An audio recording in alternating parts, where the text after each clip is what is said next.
সুপ্রিয় দর্শক শ্রোতা সবাইকে অনেক ধন্যবাদ জানাচ্ছি। আজকে একটা গুরুত্বপূর্ণ বিষয় নিয়ে কথা বলবো, সেটা হচ্ছে দর্শক, গতকালকে উত্তরায় মাইলস্টোন কলেজে ভয়াবহ এবং একটা মর্মান্তিক বিমান দুর্ঘটনা ঘটেছে। এই ঘটনার প্রেক্ষিতে পুরা জাতি খুবই দুঃখিত এবং তার পরিপ্রেক্ষিতে সরকারের পক্ষ থেকে জাতীয় শোক প্রকাশ করা হচ্ছে। তো দর্শক, কোমলমতি শিশুরা যখন ক্লাস করছে সে সময়ে বিমান বাহিনীর একটি প্রশিক্ষণ বিমান সেখানে বিধ্বস্ত হয় এবং বিভিন্ন বেসরকারি তথ্য মতে 20 থেকে 21 জন, গত রাতে হসপিটালে 2 জন এবং আহতদের মধ্যে আরও অনেকেই নিহত হওয়ার আশঙ্কা রয়েছে। তার মানে একটা ভয়াবহ দুর্ঘটনা ঘটেছে এবং তার প্রেক্ষিতে সবাই এই ঘটনার জন্য দুঃখ প্রকাশ করছে। খুবই একটা হৃদয় বিদারক ঘটনা, দর্শক বলার অপেক্ষায় রাখে না। তো আজকে কথা বলবো যে ঘটনা কেন ঘটলো এবং এই যে যুদ্ধ বিমান F-7 চীনের তৈরি, এই যুদ্ধ বিমান দিয়ে কি আরও এই ধরনের ঘটনা ঘটেছে কি না এই বিষয়ে কথা বলবো। তো দর্শক, বিভিন্ন সূত্র মতে জানতে পারি যে এই F-7 চায়নার তৈরি যুদ্ধ বিমান দিয়ে আরও অন্তত 4 বার দুর্ঘটনা ঘটেছে।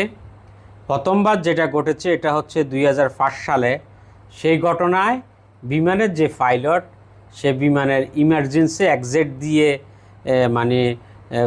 সে পরে বাইর হতে সক্ষম হন এবং তিনি গুরুতর আহত হন এবং তিনি 100 গজ দূরে গিয়ে পড়েছিলেন। আর হচ্ছে দ্বিতীয় যেটা দুর্ঘটনা, সেটা হচ্ছে 2008 সালের 8 এপ্রিল টাঙ্গাইলে ঘাটাইলে বিধ্বস্ত হয়, সেখানে একজন স্কোয়াড্রন লিডার মারা যায়। আর 3 নম্বর যে ঘটনা জানতে পারি সেটা হচ্ছে 2015 সালে বঙ্গোপসাগরে বিধ্বস্ত হয় প্রশিক্ষণের সময়। আর 4 নাম্বার হচ্ছে টাঙ্গাইলের মধুপুরে রসুলপুরে বিধ্বস্ত হয় আরিফ আহমেদ দীপু নামে সেখানের পাইলট নিহত হয়।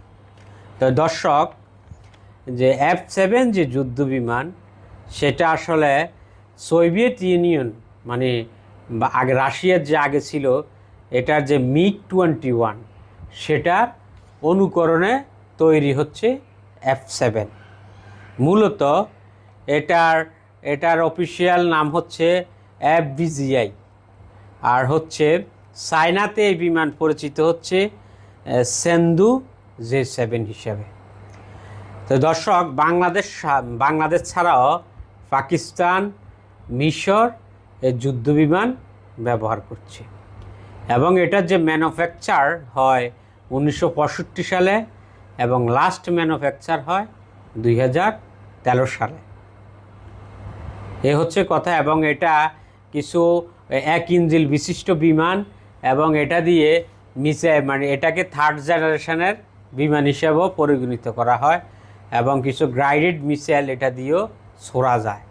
তো দর্শক, এতগুলো দুর্ঘটনা ঘটার পরেও বাংলাদেশ যে বিমান বাহিনীকে ভেবে দেখতে হবে ফিউচারে এই বিমানের আসলে কার্যকারিতা কতটুকু।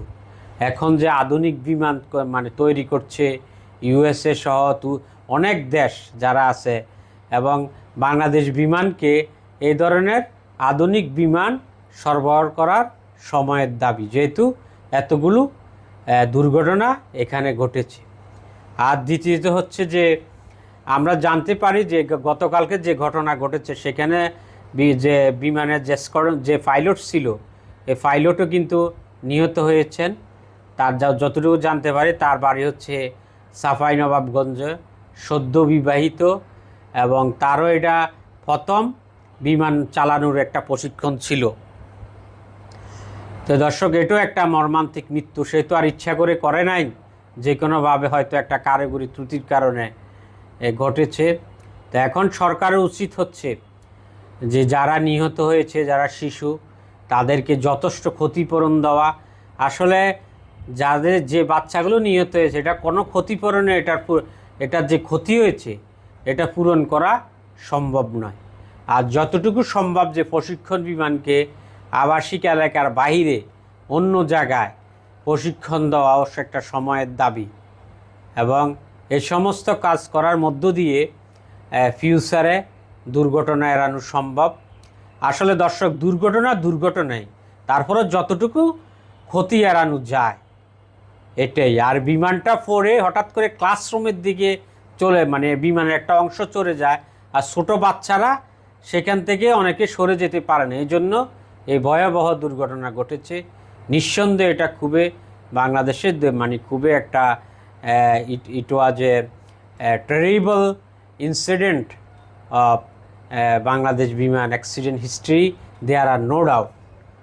আর বিশেষ করে ছোট বাচ্চাগুলোর জন্য অনেকের বেশি খারাপ লাগছে। আমি ব্যক্তিগতভাবেও অনেক দুঃখ প্রকাশ করি, এই ধরনের দুর্ঘটনা যেহেতু না হয় আল্লাহর কাছে পরিহার করি।